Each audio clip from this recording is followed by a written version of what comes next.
I want everyone to be aware that we have an intern program. So if you're a young Swedish girl, go ahead and get your resume in those 8x10 glossies. We'll take a look at them, and I don't think we'll have a problem getting you in here and getting those positions filled. Moving on. As our listeners well know, infant circumcision is an issue that has been hotly debated in our community. Over the years, this radio station has put together many benefits and events focusing on this topic, and the holidays is no exception. So next up, we're going to have a presentation by the National Sign Language Committee. They're going to do their presentation of A Christmas Carol with a slight theme of nudity and foreskins, which I don't know how they're going to fit it all in, but we're going to get them started right now. So here it is, that presentation in its entirety.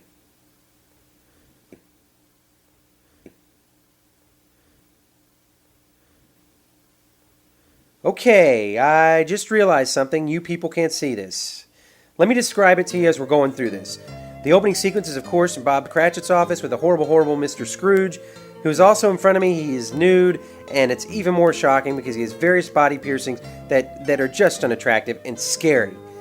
If he gets too close to any of the equipment in here, I think there could be a conductivity problem with all the electricity bouncing around. The part of Bob Cratchit is being played by a man who's not well endowed at all. In fact, he seems to have a slight problem with that. And in fact, I don't even know how he dates. He could be mistaken for a woman, in fact. But he's doing the part of Bob Cratchit here today. And right now he is discussing with sign language angrily. Him and Scrooge, they're discussing their fists and their fingers. If you could see the passion in the way this man's nipple rings are flapping around, you would understand the anger of Scrooge. I mean, I know George C. Scott played this role, but I have never seen it played by a man with body piercings who was completely naked and had a spike through his head. This is just a riveting performance. The scene has now changed. We're now at the Cratchit house and young Tiny Tim. In fact, he seems far too young to be playing this role, and I don't even think he's potty trained. He's not wearing a diaper, and I do believe he's wetting. Yes, he is wetting the carpet. Okay, if you guys could just pretend we had a Tiny Tim, is that work? Okay, that works for you, good. So anyway, according to the story, Tiny Tim, who is no longer in the studio, has some sort of ailment that we never really find out about. It's a secret we won't find out about through the entire play, but just go with it, because he can be cured apparently by love, Christmas magic, and money, and fairies flying up his ass, whatever we've got. All this is going to cure him, though, only if Scrooge, will somehow help. Now we've got the family eating, and they're discussing how Mr. Scrooge won't let him off the next day. Blah, blah, blah. At least you got a job, you whiny ass. It's just wonderful to see this as it's going on. Some of the daughters in the family are completely naked, and the mother's an attractive young lady, and it seems like she's had some work done, if you know what I mean. All in all, they look real nice around the table. Wait, that scene's over. Now we are with Scrooge. He's going up to his house. It's Christmas Eve, and he's still naked. I will tell you, it's a frightening... Oh, he has a tattoo on his rear end, and it says, "Lose hope, all ye who enter here." It's wonderful. It adds to the Christmas season. It's a message, I think. It's a silent message, but not too silent, I think, because now I smell an odor, and it is foul. It's a foul, foul stench. I'm hoping that perhaps our studio technician Art can get the fan working because I'm choking on the fumes. Okay, that's better. We've got a little ventilation going. Wow, I missed the whole thing at the door. It was scary, I'm sure, with his old partner talking to him with the chains.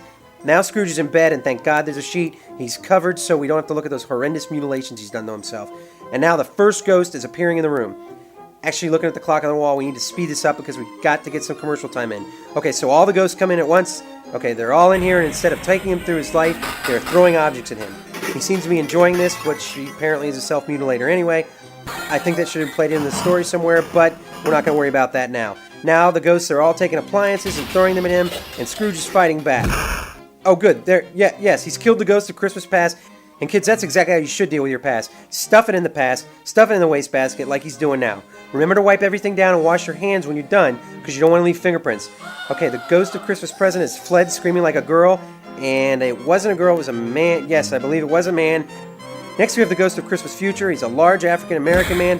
I don't see how they're going to fight this out, but yes, he is beating Scrooge over the head. He has pummeled him senseless. Oh, Scrooge comes back, and he's taking a microphone. He's stuffed it in the man's mouth. The man is gagging. Yes, the ghost of Christmas future is gagging. We have some security that is breaking up the fight. This does not bode too well for young Tiny Tim, I can tell you right now, because it looks like Scrooge is going to be doing some hard time. I think that's it, because yes, they've cuffed the young man playing Scrooge. They've put some clothes on him, and he's not so silent anymore. In fact, he's making some gestures, and I don't think they're friendly at all. Hey, that's not very Christmassy. I mean, that's mean. That's the middle finger, and I know what that means, buddy. So I don't think these people should count on coming in here and doing their silent nude St. Patty's Day presentation. We can just cross that off the old station schedule right now. Anyway, wow, that was quite an event. I'm glad you were here to see that, or weren't here to see it, you heard it. I'd just like to comment on the story of Charles Dickens' Christmas Carol. This brings us back to the whole foreskin issue. Dickens was a big fan of foreskin. He had jewelry and other things made out of foreskin, if I recall. Maybe that's Edgar Allan Poe. I don't know. Anyway, the proceeds from this performance will benefit the Broken Tip Foundation. And, well, like I said earlier, we need to go to some commercial time, so we'll be back right after this.